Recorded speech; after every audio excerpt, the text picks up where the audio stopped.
Salut à tous, on se retrouve pour une nouvelle vidéo. Aujourd'hui on va parler de la Grande Arène. Comme vous avez pu le constater, la saison 14 a commencé.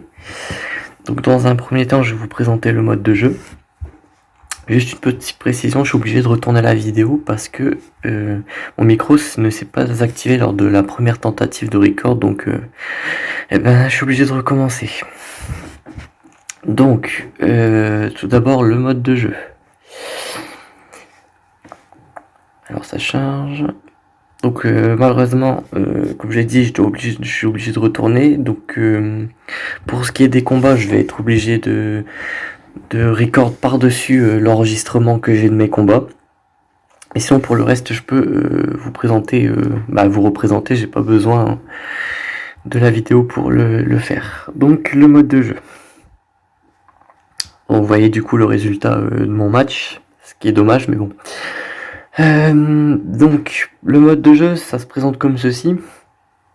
Alors habituellement les territoires là sont en rouge avec des teams dessus, bien sûr, étant donné que là le match est terminé du coup. Donc ça se présente comme ceci, avec des territoires disposés comme ceci. Donc ici les territoires avec les vaisseaux à poser en défense, ainsi que 3 territoires avec des personnages à mettre en défense. Donc vous avez des bannières par défense mise en place, 90 pour ces territoires-là, ainsi que 100 pour les flottes. Des points de conquête, en gros c'est quand vous avez achevé toutes les teams sur un territoire, vous gagnez ces fameux points de conquête, donc 210 ici, 186 ici, et des bannières d'attaque réussie. Donc vous pouvez en gagner entre 16 et 64, mais ça j'y reviendrai un peu plus tard sur ce point. Donc ça c'est la première partie on va dire de ce mode de jeu. Donc une fois que vous avez placé vos teams en défense, vous avez 24 heures, hein, c'est par phase, une phase d'observation quand vous inscrivez, une phase de défense, une phase d'attaque, puis une rephase de défense, etc. Donc une fois les 24 heures de la phase de mise en défense passées, vous devez attaquer votre adversaire. Donc c'est 3 territoires personnages ainsi que son territoire de vaisseau. Et c'est celui qui a réussi à battre toutes les teams de façon la plus efficace possible, les teams adverses qui gagnent. Donc vous pouvez voir le score, par exemple moi j'ai gagné pour le premier round, j'ai fait 2127 et mon adversaire n'a pas joué, donc forcément s'il joue pas, il peut pas faire de bannière du coup. Et donc je reviendrai vraiment sur le point déterminant du score, vraiment ce qui fait que vous gagnez en fait tout simplement. Donc ça c'est les règles de ce mode de jeu tout simplement. Donc ça c'est pour la phase de défense, la phase d'attaque. Vous avez des exploits aussi à réaliser. Donc c'est tout simplement des objectifs à faire soit dans la grande arène, soit en dehors. Donc là par exemple vous voyez remporter 8 batailles dans l'arène des escouades, remporter une bataille dans la grande arène avec R2, 3 PO échouis, ainsi que ces 3 PO. Donc ça vous donne des bannières et c'est des jetons de championnat que vous pouvez changer contre des récompenses. Ces bannières, donc ces scores de championnat, à quoi servent-ils? Ils vous permettent tout simplement d'atteindre les différents rangs de la grande arène qui se composent au nombre de 5 si je ne m'abuse. On va vérifier ceci. Plus peut-être en cliquant. Voilà, ici, donc carbonite, bronzium, chronium, eurodium et kyber. Kyber étant le maximum, carbonite le minimum. Il vous faut atteindre un certain palier de points de championnat, de score de championnat pour atteindre ces différents paliers. Et ces points, on les obtient comment? En fait, globalement, c'est les bannières que vous gagnez en combat. Donc le score que vous avez vu, 2127. Mais aussi, vous gagnez des points quand vous remportez le match avec les succès, enfin les exploits. Et il me semble que c'est les 3 seules façons d'obtenir des points, si je ne m'abuse. Vous gagnez des récompenses pour chaque palier atteint, qui sont dans les exploits en fait, tout simplement. C'est le premier exploit tout en haut, accéder à la Ligue Bronzium dans la division 2. Et ces points, ces récompenses augmentent au fur et à mesure que vous que vous atteignez les rangs. Donc là, vous voyez, par exemple, j'ai 50 cristaux avec de l'équipement, mais quand j'obtiens le rang Kyber, j'ai 200 cristaux, 2 états, des oméga et plein d'équipements. Donc vraiment, c'est très intéressant d'atteindre le rang maximum. Donc ça, c'est encore un point. Le point suivant. Vous avez un rang. Donc là, vous voyez, en dessous de mon pseudo, vous voyez division 2, donc le rang dans lequel je suis, la ligue dans laquelle je suis, la ligue carbonite, et vous avez le rang. Ce rang, c'est un classement mondial de la division dans laquelle vous êtes. Et pour atteindre, en fait, plus vous êtes haut dans ce classement, et plus vos récompenses seront élevées. Donc ouais, vous voyez par exemple le top 1, il a genre 200 bannières de plus que moi, plus ou moins. Et plus du coup vous êtes haut dans ce classement, plus vos récompenses seront élevées. Donc moi je suis dans le 945e. Et vraiment le premier gagne quand même bien plus de récompenses que moi. Je sais pas si on peut voir justement où se présentent ces récompenses. Ah voilà. Par exemple, si vous êtes top 1 Kyber, vous voyez, vous avez 5500 de jetons de championnat, vous avez 1 800 000 de crédit ainsi qu'un titre. Plus vous descendez, moins ces récompenses sont élevées, bien sûr. Et bien sûr, vous pouvez terminer la saison autre qu'en Kyber, vous pouvez finir au Rhodium, Chronium, etc. Mais ça, c'est vraiment en fonction de vos victoires. Si vous faites 12 victoires, vous êtes forcément en Kyber. Donc ça, c'est pour le point suivant plutôt. Et donc je pense que j'ai présenté tout ce qu'il y a dans le mode de jeu. Je pense, au pire j'ajouterai dans la description ce que j'ai loupé, mais je pense que j'ai fait le tour, ou au moins le plus important. Mais ouais, j'ai le plus important. Aussi, oui, dernier point que je n'ai pas abordé, c'est le mode de jeu. Il y a vraiment deux modes principaux, c'est le 5 contre 5 avec les flottes et le 3 contre 3 avec les flottes. Cette saison, la 14e saison, c'est du 5 contre 5, mais par exemple la dernière saison c'était du 3 contre 3. Bon, ça, pas vraiment utile de revenir dessus pour l'instant, étant donné que toute la saison ça va être du 5 contre 5, mais on abordera le sujet du 3 contre 3 dans la saison qui sera concernée tout simplement. Donc ça c'est pour la présentation du mode de jeu. Maintenant je vais vous présenter mon approche, ma stratégie sur le mode de jeu. Donc tout simplement dans le premier round j'ai affronté un joueur, alors le voici, Xitra Cuptor. Donc comment je m'y suis pris pour placer mes défenses et jouer mon attaque. Donc quand vous cliquez ici, déjà vous avez quelques informations, comme sa team dans l'arène des escouades, sa flotte de vaisseaux et son score à vie. Donc vous voyez, il a 237 288, ça c'est une information à laquelle je vais revenir dans quelques secondes, mais moi ce qui m'intéresse c'est vraiment l'arène des escouades et l'arène de la flotte. Donc globalement, quand vous jouez l'arène des escouades et l'arène de la flotte, vous avez tendance à mettre votre meilleure team en arrêt d'escouade, parce que tout simplement vous voulez être le plus haut possible dans le classement, ce qui est logique tout simplement. Et moi j'ai en information que cette personne ne dispose pas de grosses teams de la méta, comme Dark Revan, General Anakin Skywalker, Padmé, etc. Donc avec cette information, je sais déjà que quand je vais cliquer dans son inventaire, je vais pas trouver de team plus forte que la team que vous pouvez voir actuellement avec Palpatine en lead. Pareil, quand je vois la flotte, je me dis qu'il n'a pas le négociateur ou le malveillant. Ça, c'est une information à prendre en compte.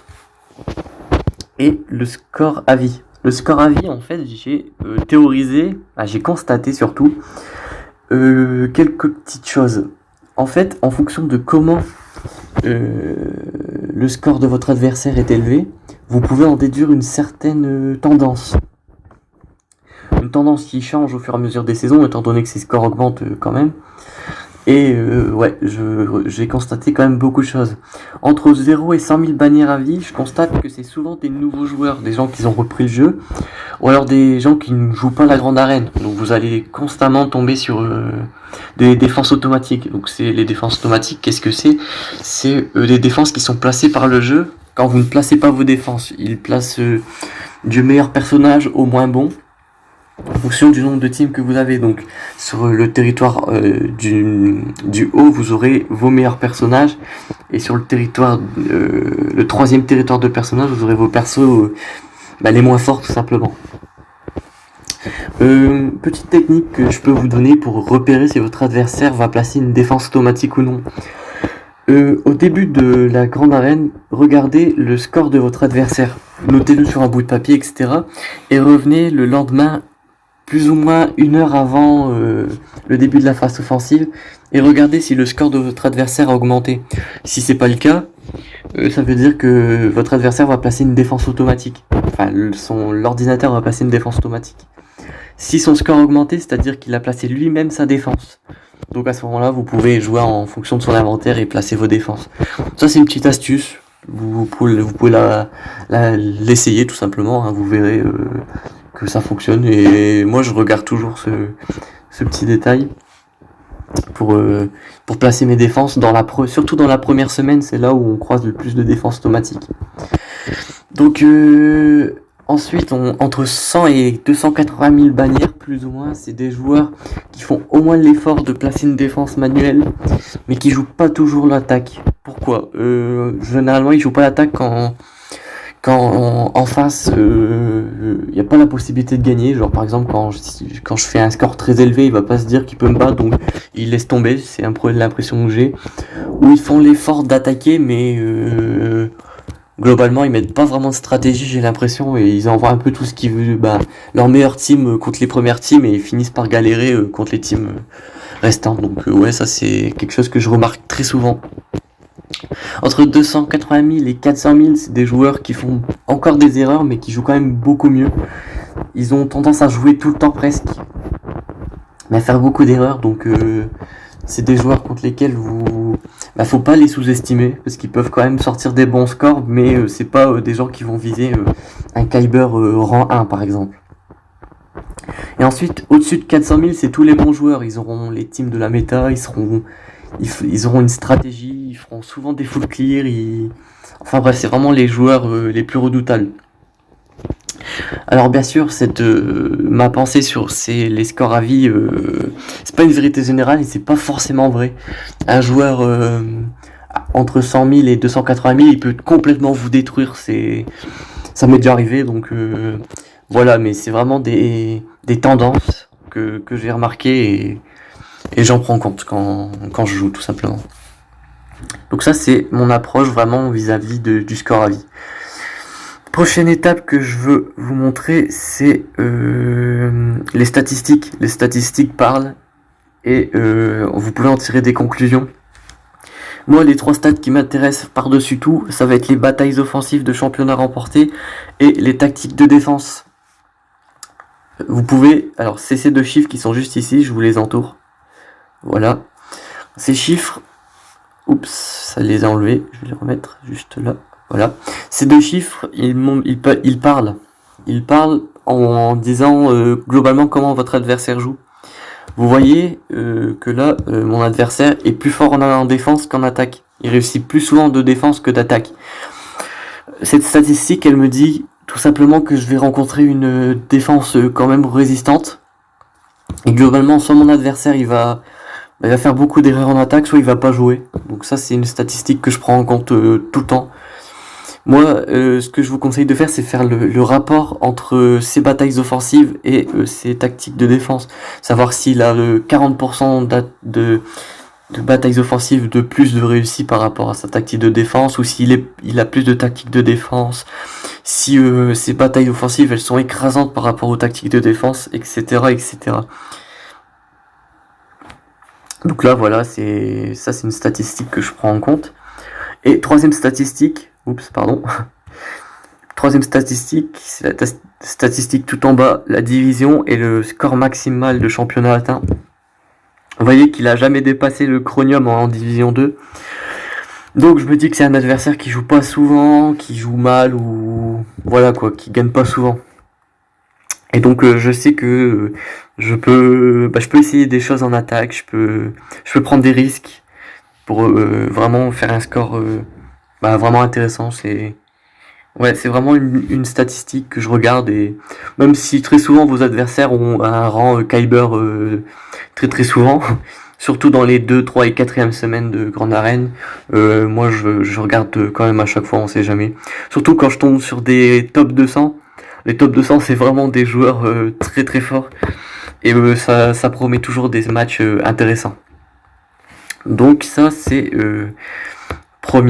l'avant-dernier point. Et le dernier point, on va cliquer sur les inventaires. Je vais commencer par la flotte parce que c'est le point qui va le plus vite à aborder. Donc moi j'avais regardé et j'avais vu qu'il avait quand même le négociateur. Donc ça m'a surpris parce que je me suis dit que le négociateur c'est quand même plus fort que la chimère. Donc j'ai été étonné de voir qu'il avait le négociateur, mais après j'ai vu que son Kenobi était équipement 12. 6 étoiles, mais quand même. Ouais, équipement 12, c'est pas.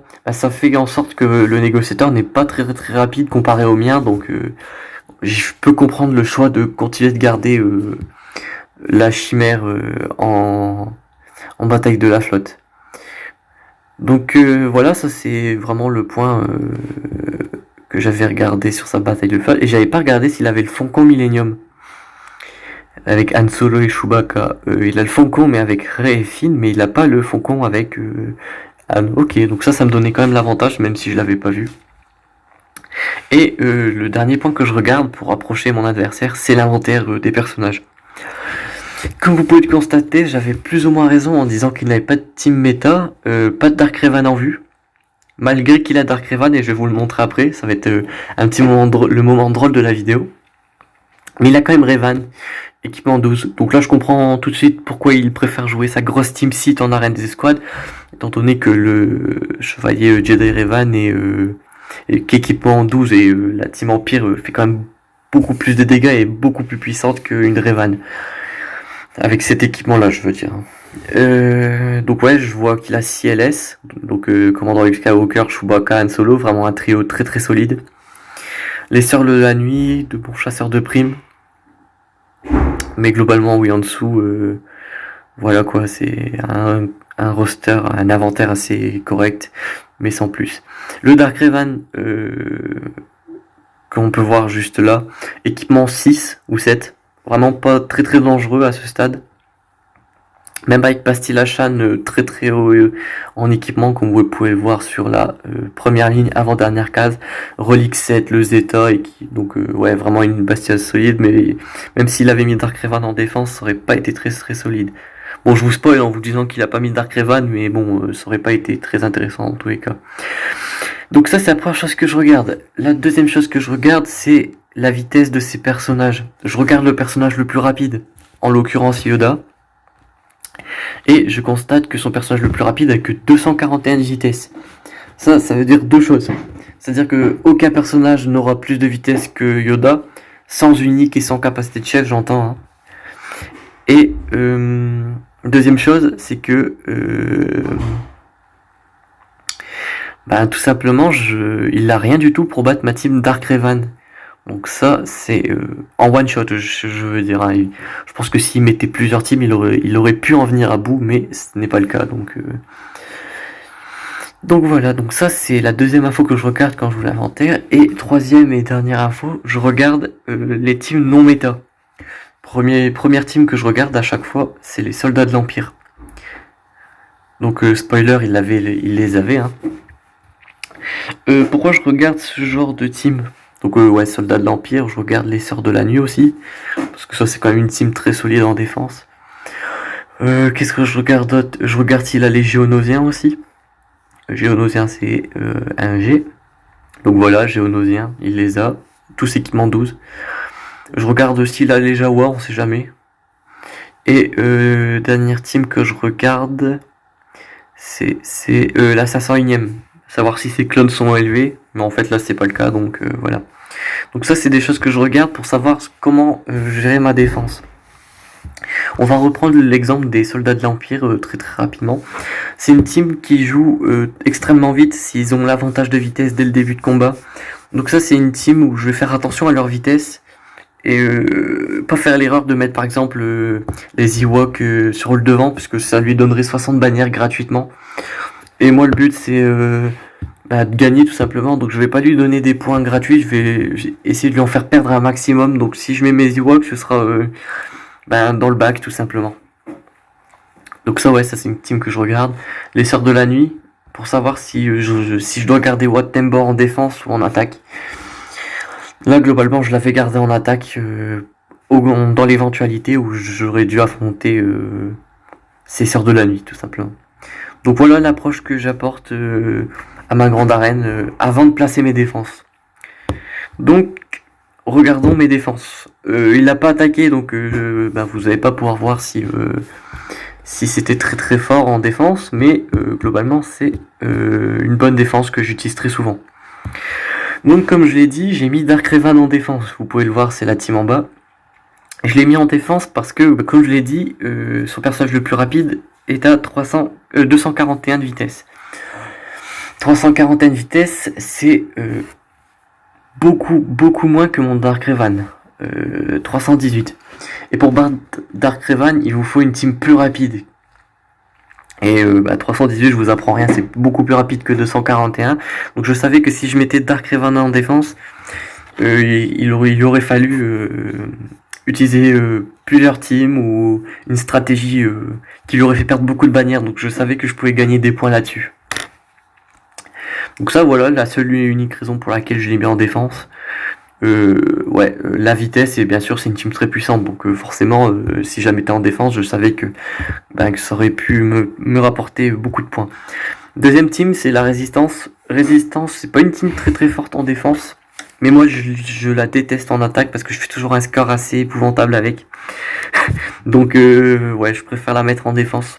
Globalement aussi en défense, c'est peut-être pas une team très très puissante, mais quand on voit cette team en défense, on sait jamais trop quoi utiliser, donc je l'ai mis tout simplement pour créer la confusion chez mon adversaire.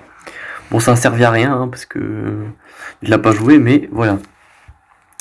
Mon territoire que j'aime beaucoup, ici c'est des teams qui se font très souvent one shot, mais qui volent beaucoup de bannières. Donc j'en suis plutôt content de ce territoire. On va commencer dans l'ordre avec les Sœurs de la Nuit tout en haut. Vous pouvez remarquer deux particularités dans cette team. Assage lead et il n'y a pas Talzin. Pourquoi ce choix? Moi je préfère Assage Ventress en lead pour sa capacité de chef. Alors capacité de chef tout simplement ici. Alors c'est... voilà. Et elles ont 50% de chance de réduire la jauge de tour de l'ennemi de 20% lorsqu'elle inflige des dégâts. Pour contrôler la team adverse, ça peut être pas mal. Leur faire perdre beaucoup de jauge de tour, ça peut faire perdre un match à mon adversaire tout simplement. Donc vraiment j'aime bien avoir cette team, ce leader. Et une capacité de chef que j'adore, c'est la coupler avec peur dans les cœurs. Dissipe toutes les améliorations de tous les ennemis, donc ça c'est quand même une bonne un bon morceau de son attaque. Ça soit les Sœurs de la Nuit à 40%. Mais ce que j'aime beaucoup, c'est pour chaque amélioration dissipée, l'ennemi affecté a 50% de chance de perdre 20% de sa jauge de tour et les Sœurs de la Nuit de récupérer 10% de santé.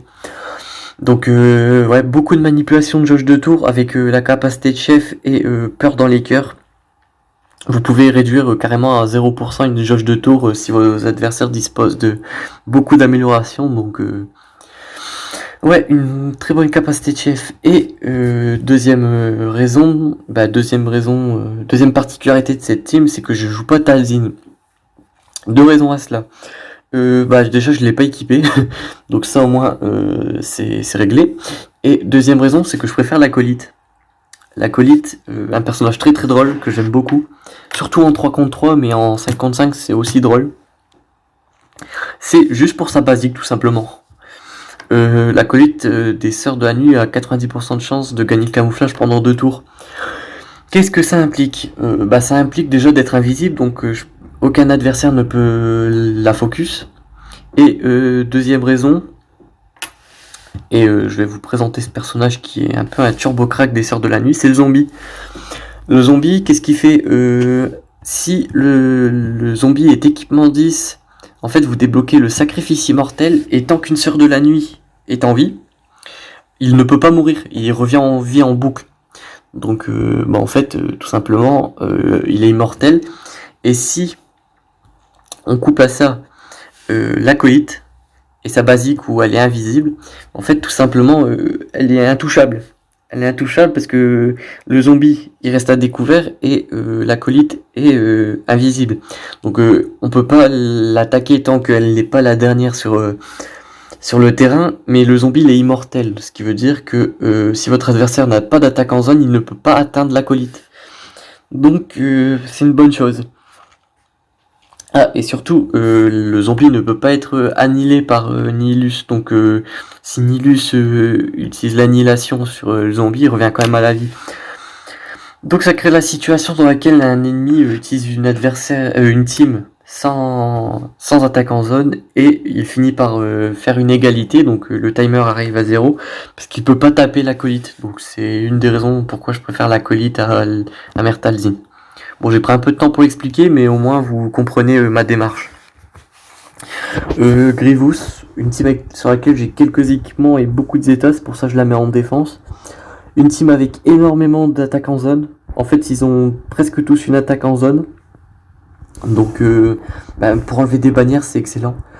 Le droïde de K qui a la capacité de se mettre invulnérabilité aux dégâts, donc si l'adversaire n'a pas de quoi l'enlever, en fait ça peut créer un time-out, voire une égalité, soit une défaite. Donc ça peut être cool pour voler encore plus de bannières. Et enfin, la team Ancienne République. Des personnages qui sont utiles pour débloquer Revan et Dark Revan, donc autant en profiter de les avoir et de les mettre en défense. Grosse particularité, c'est que Zalbar, à chaque fois qu'un personnage de l'Ancienne République tombe en dessous de 100% de sa santé, il prend à la fois la raillerie et la rétribution. Donc je le rappelle, un raillerie, obligation de le focus, ainsi que la rétribution, c'est 100% de contre-attaque, donc obligé de contre-attaquer. Et à chaque fois qu'il contre-attaque, il invoque mission qui inflige énormément de dégâts, donc c'est quand même le duo, en plus de la capacité de lead que j'ai présenté dans la vidéo de Dark Revan, mais que je vais quand même prendre le temps de représenter, parce que je me dis que pas tout le monde va regarder la vidéo Dark Revan, donc voilà. Donc qu'est-ce que c'est la capacité de lead et surtout le Zeta? C'est donc 30% de pouvoir, ténacité, esquive des critiques, mais surtout 3% de santé et de protection pour chaque effet de dégâts sur la durée infligé, donc grosse capacité de régène. Et une possibilité d'invoquer les alliés de l'Ancienne République, donc c'est cool. Donc voilà pour les teams pour le devant. Je vais présenter les flottes, et après je présenterai le dernier territoire. Donc ici les Jaunosiens, très gros trio de vaisseaux, on ne les présente plus. Très très fort, capacité de tourshot à un dent de molosse. Donc ça c'est comme un point plutôt intéressant sur ces vaisseaux. Pour les renforts 4 sur 4, j'ai mis le full renfort, mais globalement c'est pas des vaisseaux terribles de mémoire. Je crois que j'ai mis les vaisseaux chasseurs de primes, mais vraiment parce que je savais pas quoi mettre, quoi. Moi, la deuxième flotte, c'est celle qui va m'intéresser le plus, c'est Tarkin Lead. Tarkin Lead, c'est quand même un très bon leader pour les vaisseaux de l'Empire. Et ici, ça va être les 3 vaisseaux de départ qui vont m'intéresser.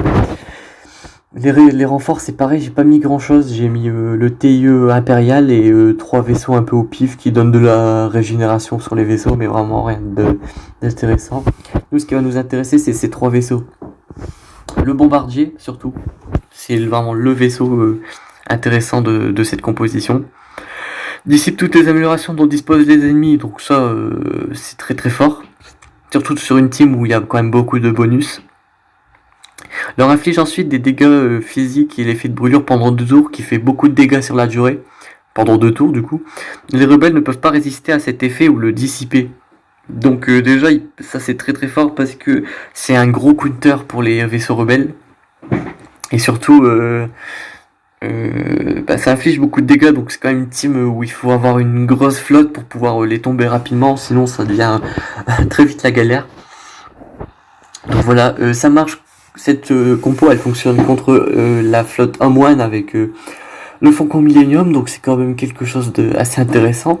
Et j'ai vu qu'elle faisait aussi un gros carnage sur la flotte Radius, donc Amelie Noldo. J'ai vu ça hier en vidéo. J'ai vu que, alors c'est pas un counter à 100%, mais ça fait quand même de la grosse destruction de bannières, donc j'aime beaucoup. Ensuite, les deux autres vaisseaux, ça va être le TU avancé de Vador. Sur sa basique, il inflige le verrouillage, et en plus de faire quand même beaucoup de dégâts. Donc lui, il va vraiment mettre le verrouillage sur beaucoup d'adversaires, donc j'aime beaucoup cette mécanique, que je vais coupler à un autre vaisseau que je vais vous présenter juste après, mais vraiment, retenez bien que le verrouillage, il peut être infligé grâce à la basique de Vador. Alors ça fait quoi? Ah, un malus de ténacité aux ennemis verrouillés, donc c'est quand même plutôt cool. Et les alliés de l'Empire gagnent 15% de jauge de tour lorsqu'ils attaquent un adversaire verrouillé. Donc ça c'est cool, je savais pas, mais au moins maintenant, vous le savez, tout simplement. Et le dernier vaisseau, c'est le vaisseau de Five. C'est très bizarre de le mettre dans cette compo, vous me direz. Mais je vais vous expliquer. On a tendance à le mettre avec le négociateur, mais moi je le préfère en défense avec l'Empire quand je joue la grande arène. Pourquoi? Donc je vous ai expliqué la mécanique de verrouillage avec Vador. Et en fait, tout simplement, ce missile umbarien va mettre des dégâts sur tous les ennemis verrouillés. Donc si l'IA joue bien, elle va utiliser cette technique quand les ennemis auront beaucoup de verrouillage. Donc s'ils ont beaucoup de verrouillage, en fait cette attaque va attaquer tout le monde et faire de gros dégâts, donc ça peut quand même déblayer le chemin, on va dire. Donc voilà, j'aime beaucoup ceci. Et si l'ennemi est verrouillé, la basique dissipe toutes les améliorations, donc ouais, aussi une mécanique intéressante. Donc finissons avec la défense. Mes Ewok, j'ai débloqué ces 3 PO, donc j'ai dû les monter et bien les modder. Ils sont tous équipement 11 en fait. Sauf Chef Sherpa équipement 10, mais j'en profite, je les mets en défense. Je pensais pas qu'il passerait Dark Revan. Enfin, je pensais qu'il ne passerait pas Dark Revan, et c'est le cas, il n'a pas passé Dark Revan.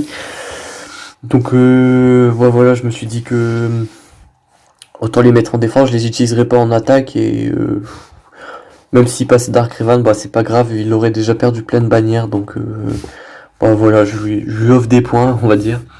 Donc ouais, puis au pire, s'il la sous-estime, il aurait pu perdre des bannières, donc peut-être lui faire perdre des bannières encore, tout simplement. Et les Géonosiens, je me suis dit qu'il allait quand même utiliser, qu'il allait garder Traya pour le bac. Donc je les aurais pas utilisés en attaque. Donc je les ai quand même mis en défense. En étant persuadé qu'ils passeraient pas le Dark Revan, donc autant les mettre en défense même si je les utiliserai pas en attaque, donc voilà, tout simplement. En plus les Géonosiens contre Traya, c'est moins 3 bannières pour sa team, donc encore du volage de bannières. Parce que oui, une tactique, ma tactique, c'est mettre quand même des teams qui peut lui faire perdre des combats, mais aussi mettre des teams où je suis sûr qu'il va les one-shot, mais qui va perdre des bannières dessus. Donc voilà, c'est un peu mon approche pour la défense. Donc on va passer au combat. Alors comme vous pouvez le voir, c'est déjà enregistré, hein. Mal parce que du coup, comme je l'ai dit, le son ne s'était pas enregistré pour le micro, donc là je vais devoir vous enregistrer les combats avec la vidéo que j'ai enregistrée hier où il n'y avait pas le son du coup. Donc on se retrouve tout de suite pour le premier match. Donc on se retrouve pour le premier match. Donc je vais combattre la team Revan. Donc il avait une Revan en défense. Je vais utiliser CLS, Chupio ainsi que C3PO. Alors une composition quand même assez originale, je dois l'admettre, c'est pas une composition qu'on à laquelle on pense quand on affronte Revan. Mais j'ai quand même pu utiliser cette team en attaque. Pourquoi? Tout simplement parce que j'ai de bien meilleurs équipements sur ma CLS que sur sa Revan, donc je me suis dit que je pouvais le tenter. Et j'ai l'avantage de la vitesse aussi. Donc là, la stratégie, tout simplement, je vais dans un premier temps déclencher je vais tout simplement avec la capacité de Han Solo qui lui donne un tour bonus avant tout le monde de déclencher Savior sur Yoda. Donc Savior c'est quoi? C'est l'unique de Revan qui lorsque le premier allié, l'un de ses alliés tombe à 1% de sa santé, ça lui redonne 100% de santé et 100% de protection une fois par combat à n'importe lequel de ses alliés. Donc vraiment c'est une capacité très forte, donc c'est la première chose que je vais déclencher avec Han Solo. Donc voilà le match, hein. Je vais choisir donc de focus Yoda comme je l'ai dit pour déclencher Savior et ensuite pouvoir attaquer les plus grosses menaces du match. Donc vraiment la plus grosse menace de ce match tout simplement ça va être Jolly, pas parce que c'est un grand damage dealer, mais parce qu'il est capable de ressusciter tous ses alliés. Donc là vous le constatez, hein, j'ai pu déclencher Savior assez aisément. Donc là voilà, Kenobi prend la raillerie, donc malheureusement je vais être obligé de le descendre en premier, hein. Mais globalement vous allez voir que je ne vais pas avoir de mal. Et après je vais vraiment me concentrer sur Jolly parce que c'est celui qui ressuscite tous ses alliés, donc je vais pas prendre de risque et le tuer en deuxième du coup, vu que j'ai dû focus Kenobi. Et vraiment c'est vraiment la cible à abattre pour l'empêcher de ressusciter ses alliés. Donc là je le tue. Et donc là vraiment le combat il est plié, hein. Vous voyez, ils m'ont toujours pas attaqué alors que moi j'ai tué deux personnages centrales. Donc là je vais choisir d'aveugler tout le monde pour les empêcher de me taper et récupérer, de garder un maximum de bannières. Donc là je ne sais plus ce que j'ai fait, mais il me semble que voilà, j'attaque Yoda parce que c'est lui le plus grand damage dealer de la team. Mais là malheureusement il va se mettre invisible parce qu'il a volé le camouflage de mon C3PO, donc c'est dommage. Donc là je vais du coup attaquer la deuxième plus grosse menace, à savoir Revan. Pas de souci, hein, je le one shot tout simplement. Je lui enlève toute sa vie en une attaque. Et là malheureusement je peux toujours pas attaquer Yoda, donc je vais attaquer le seul personnage que je peux, à savoir Bastila Shan. Donc une fois que j'ai tombé Bastila Shan, je peux enfin taper Yoda et finir le combat. Donc voilà, CLS versus Revan, c'est possible. Et donc là, on va revenir sur ce que je disais tout à l'heure, les bannières en fin de combat. Je disais que vous pouvez gagner entre 16 et 64 bannières. Donc les bannières se décomposent de la façon suivante. 15 points pour la victoire, donc si vous gagnez et que vous arrivez à tuer une team, c'est 15 d'office. Ensuite, en fonction du nombre de tentatives, ce sera 30 pour une première tentative, 20 pour une deuxième tentative et 15 pour une troisième tentative. Une bannière pour chaque unité en vie. Une bannière par chaque personnage disposant de toute leur protection.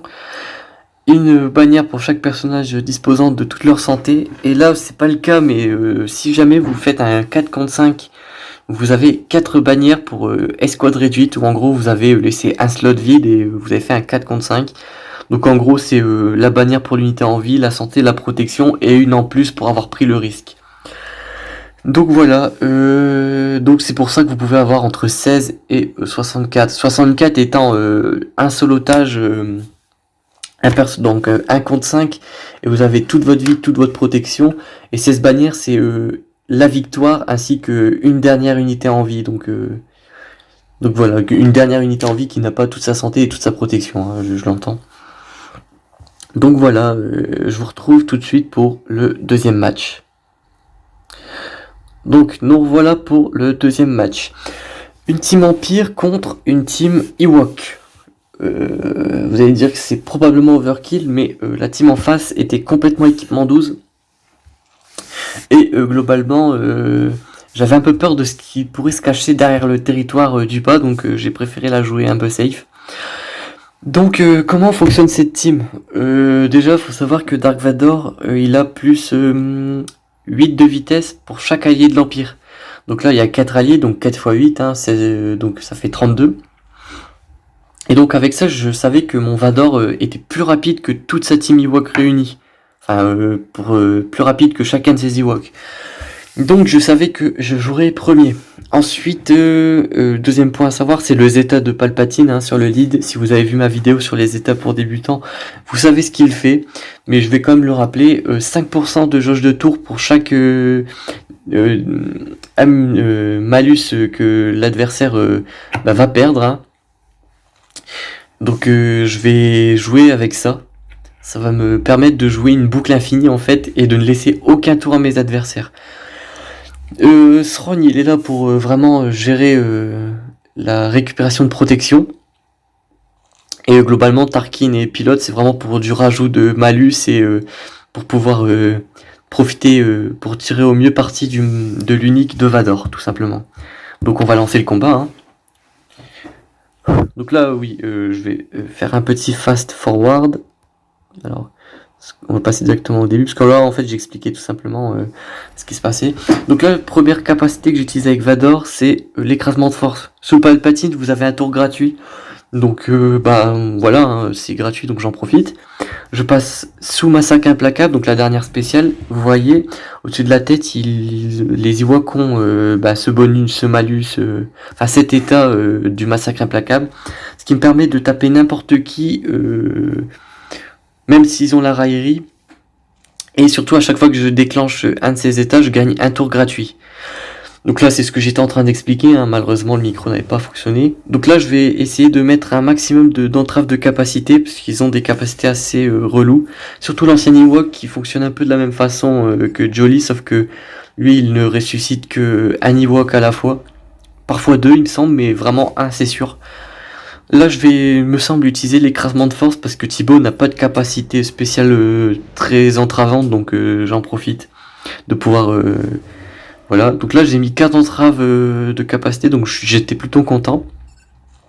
Et là, comme je disais, donc normalement je pense que je vais tuer l'ogré avec la lame abatteuse. Donc voilà. Et en gros, ça va transformer... ça va utiliser les debuffs pour augmenter l'attaque de la lame abatteuse et faire de gros dégâts. Donc il me semble que je vais même carrément one shot l'ogré, mais j'ai un doute. Et en gros, comme vous le savez, ça va transformer ces buffs, ces debuffs en jauge de tour et créer cette boucle infinie de jauge de tour dont je vous parlais, qui me permet de ne pas les laisser jouer, hein, tout simplement. Donc là, voilà, je vais tuer l'ogré. Vraiment, il donne beaucoup de boost à ses alliés, donc je veux vraiment pas qu'ils en profitent. Donc là, voilà, je mets encore plus de malus. Je veux vraiment tirer parti au mieux du lead de Palpatine. L'attaque en zone qui réduit la jauge de tour, très intéressant. Fracture sur l'ancien Ewok pour vraiment l'empêcher de jouer et empêcher ses debuffs ou sa résurrection. Donc là, voilà, je continue de taper sur ces teams et voilà. Donc là, Thibaut a pu jouer, mais vraiment, ça va être le seul à pouvoir jouer du combat, donc globalement, plutôt content de ça. Donc voilà, hein, je continue de mettre des malus. Voilà, je vais one shot Chef tire pas, donner la jauge de tour à tout le monde, et voilà, hein, globalement, à ce stade, le combat est plié, hein, disons-le. Donc là, juste une particularité avec la basique de Thrawn, si vous avez l'oméga dessus et que votre adversaire dispose de l'entrave de capacité, en fait vous l'étourdissez et donc vous l'empêchez de jouer. Donc voilà. Bon là le combat arrive à sa fin. Pas grand chose d'autre à retenir, hein. Je les fracasse tout simplement, je les empêche de jouer, ces pauvres nounours. Voilà, je tue l'ancien Ewok pour donner de la jauge de tour à tous mes alliés grâce au lead de Palpatine.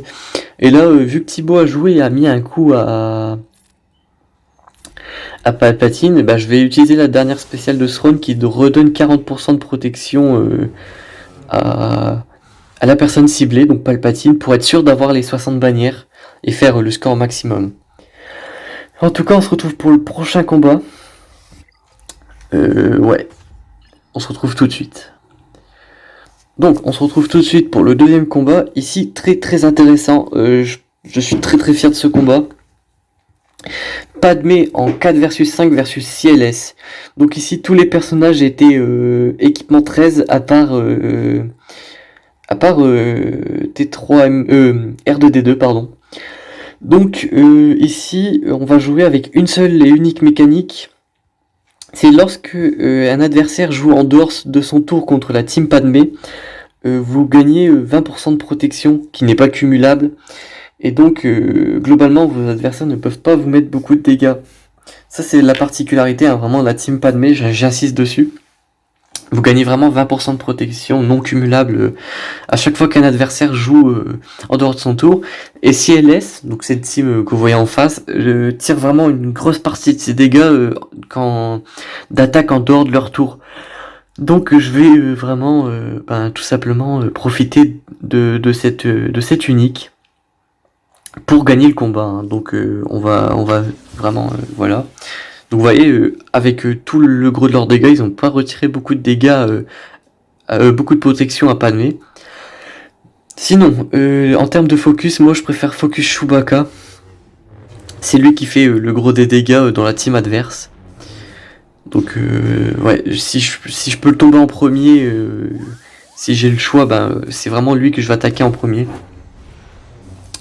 Et petite présentation rapide de la team Padmé. Vous voyez peut-être au-dessus de la team Anakin le bras, hein, c'est les stacks de courage. Les stacks de courage, à quoi ça sert et comment on les augmente? Tout simplement, à chaque fois que vous avez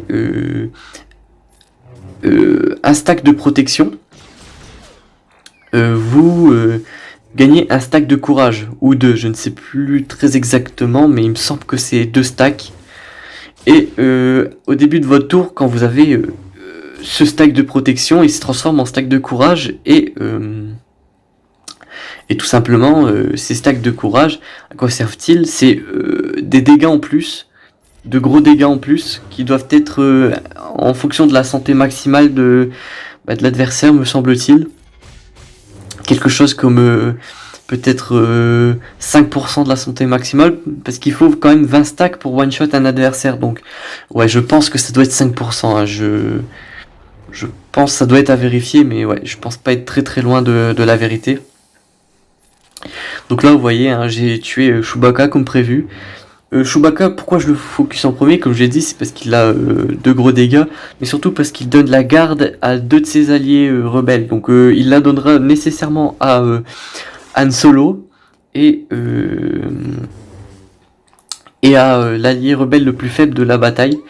Donc ouais, la garde en fait elle empêche l'entrave, l'étourdissement. Et si Chewbacca dispose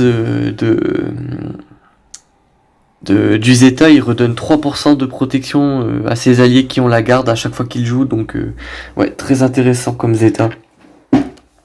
Donc c'est pour ça que je le focus en premier.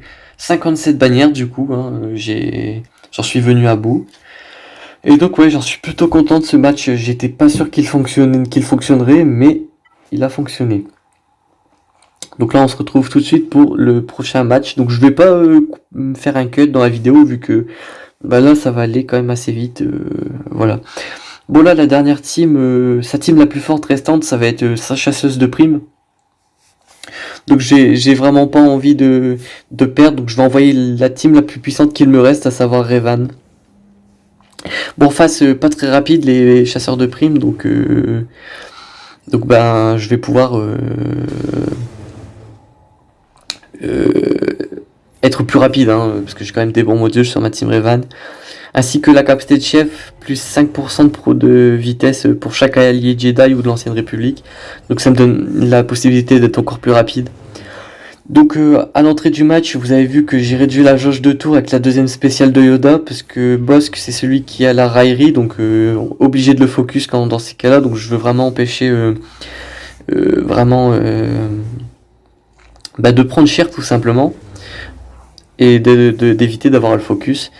Et du coup j'ai tombé Boba en premier. On me demandera pourquoi sans doute, mais je vais très rapidement expliquer. Boba, même s'il fait moins de dégâts que Jango Fett, j'ai préféré le focus à cause de sa roquette, pardon.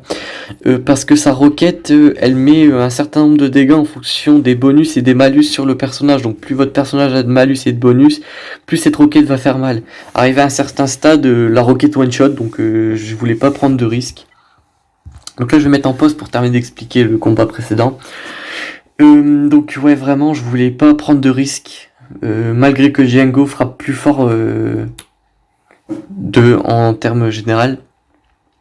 Et donc une fois que je le tombe, bah, je vais focus Django Fett hein, comme prévu, je vais pas prendre de risque.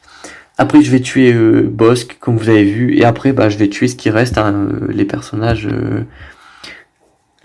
restants. Donc là les Géonosiens qui sont mieux équipés que mon triumviracite. Donc je vais rajouter le soldat de l'Empire. À guerre équivalent, j'aurais pas rajouté le soldat de l'Empire, parce que c'est moins 3 bannières globalement, mais moins 4, non moins 3 pardon, parce que c'est moins 3 quand le personnage meurt. Et donc comment fonctionne ce combat? Donc là j'étais en train de l'expliquer, donc je suis plutôt en raccord avec ce que je disais au moment où j'enregistrais. C'est que Traya, sa capacité de chef, c'est voilà, lorsqu'un ennemi utilise une capacité en dehors de son tour, il subit des dégâts à hauteur de 35% de sa santé maximale. Et vu que les Géonosiens ils attaquent tout le temps en dehors de leur tour, ils prennent très vite, très très cher. Donc ouais, le Triumph c'est le counter par excellence des Géonosiens. À guerre équivalent, comme je le disais, j'aurais utilisé que Traya, Sion et Nihilus. Mais là, vu qu'ils étaient un peu mieux équipés, j'ai pas pris de risque et j'ai rajouté le soldat de l'Empire, qui est un site, donc ça déclenche quand même la capacité de chef de Traya, pardon. Et donc là, j'étais en train de le montrer. Mais en gros, quand vos adversaires jouent en dehors de leur tour, la capacité de chef ne peut pas les tuer. S'ils perdent 35% de leur santé maximale, ça va les laisser à un point de vie. Et donc l'idéal, c'est d'avoir des capacités qui se tapent en zone, pour one-shot tous ces ennemis justement qui restent à un point de vie, parce que bah oui, comme je l'ai dit, la capacité de chef ne tue pas les Géonosiens tout simplement. Donc là je vais isoler le brut, c'est vraiment la première chose à faire, parce qu'il contre-attaque quand on le frappe, et surtout il prend la raillerie, donc pouvoir mettre l'isolation c'est très bien, pour l'empêcher d'avoir cette raillerie et pouvoir taper qui je veux.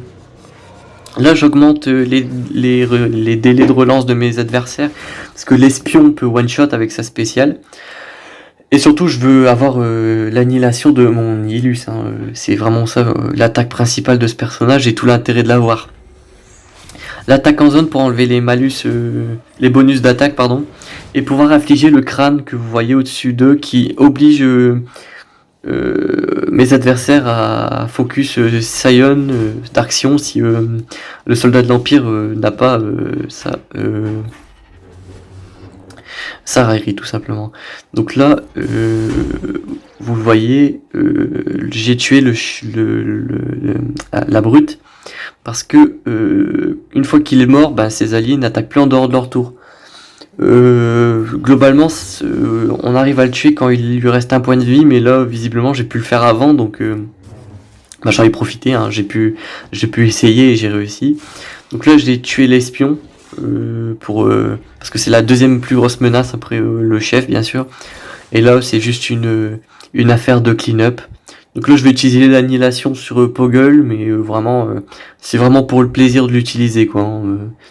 Le combat, il était déjà plié. J'en avais pas l'utilité tout simplement. Donc là je termine le combat. Oui, petite particularité, vous n'avez pas besoin de tuer la brute, elle meurt automatiquement en fin de combat, donc voilà. Donc on se retrouve tout de suite pour le prochain combat. Donc me revoilà, hein.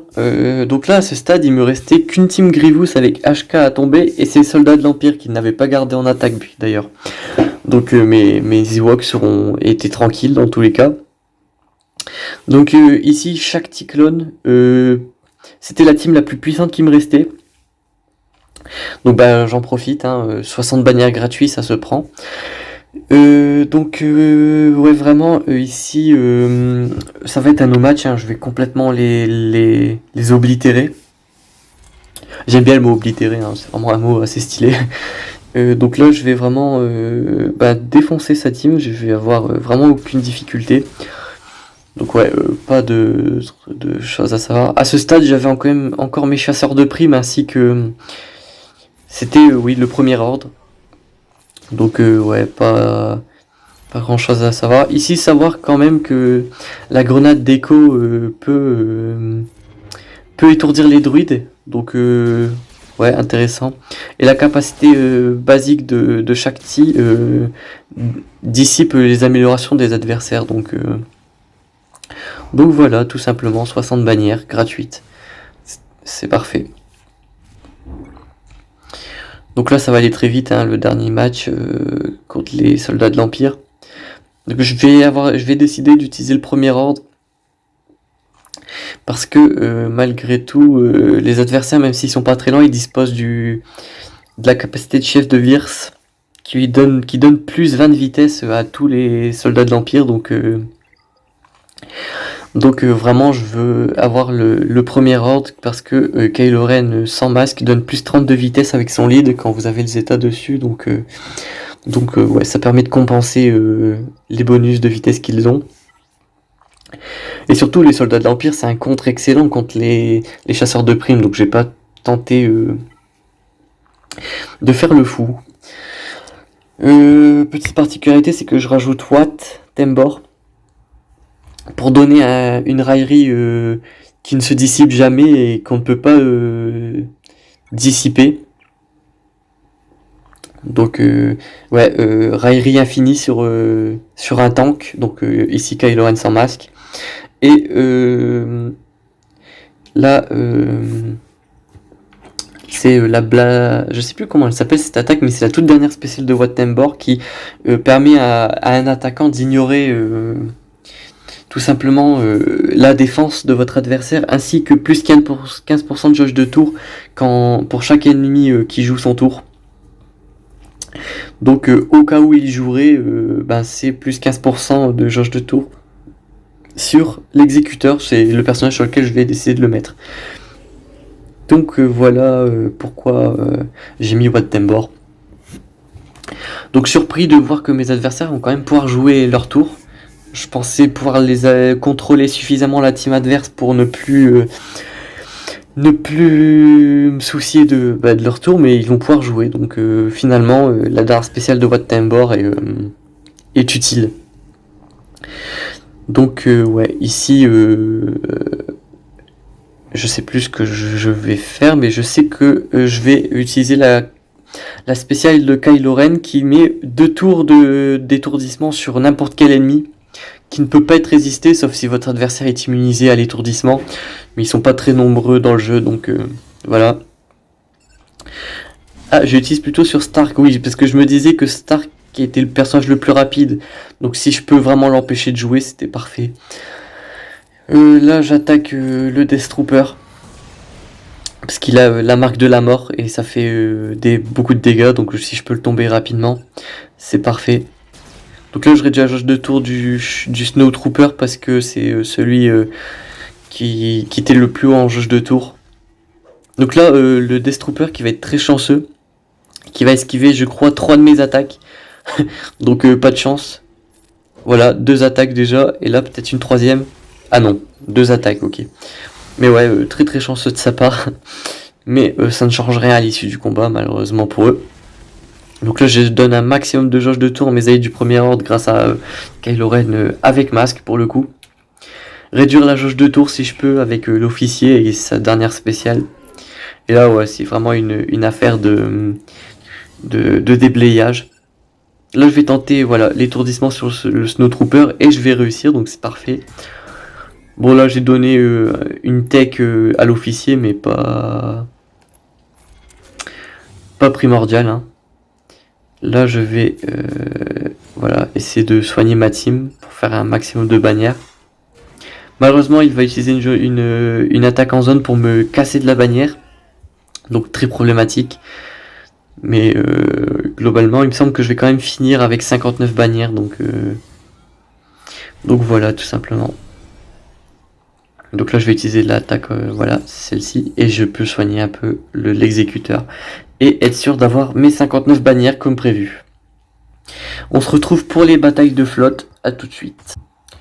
Donc nous voilà, hein. Là je vais commencer par la flotte du bas, vous voyez, une flotte à 502 000, Dan Molos, Sunfac, et ça devait être l'espion. Une team redoutable, donc sans hésitation, je vais utiliser ma meilleure flotte, le négociateur, avec le Dan Molos, donc vraiment, je voulais prendre zéro risque, parce que je me disais que vraiment la flotte en face était très très puissante.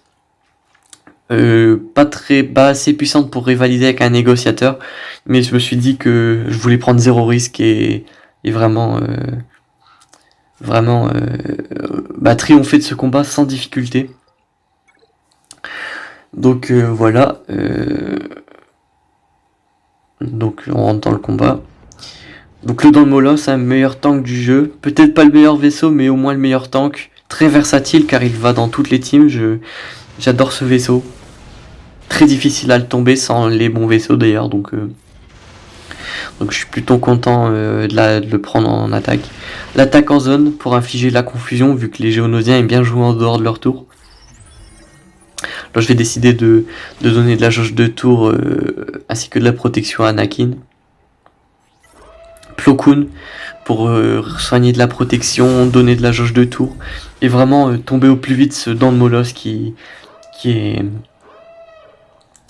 est révélateur de la difficulté de ce combat, hein, tout simplement. Vous voyez, hein, même le vaisseau Anakin est un vaisseau qui met énormément de dégâts.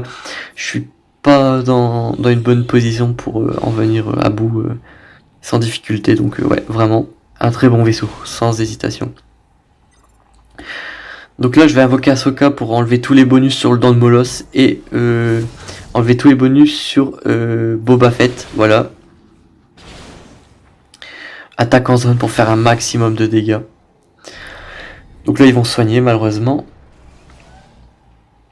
Donc là, basique sur Sunfac, hein, j'ai pas trop le choix. Voilà, donc là, je basique, je peux pas utiliser la spéciale. L'attaque en zone pour affliger encore confusion et déverrouillage. Bon là, un combat de Dan Molos, hein, basique, il me semble, voilà. Là, je vais récupérer la raillerie pour continuer d'avoir la raillerie, hein. Voilà, donc je continue. L'attaque en zone pour faire de gros dégâts, augmenter les délais de mon adversaire. Donc là, il continue d'invoquer des alliés, mais j'ai quand même l'avantage de faire du 5 contre 2. Là, je vais achever voilà, le Dan Molos avec la spéciale d'Ahsoka qui fait de gros dégâts. Et là, il reste plus que la navette qui peut rien faire à elle toute seule, hein. Pas assez de dégâts, etc. Donc c'est vraiment un vaisseau soutien, la navette. Donc voilà. Donc là, je vais voilà, donner de la jauge de tour et en finir avec mes ennemis. Donc 64 bannières. Tout le monde faut vite, full protection, donc plutôt satisfait de ce résultat. Et donc je vais finir cette vidéo et cette grande arène, hein. 1h02 de vidéo, c'est quand même assez conséquent. Il va falloir que j'ai quand même une bonne connexion pour upload ça, mais bon. Donc là, pas de risque, je veux prendre un carry, j'envoie presque une full flotte contre sa team rebelle, je sais pas ce qu'il a en renfort, donc je vais faire attention et envoyer beaucoup de vaisseaux.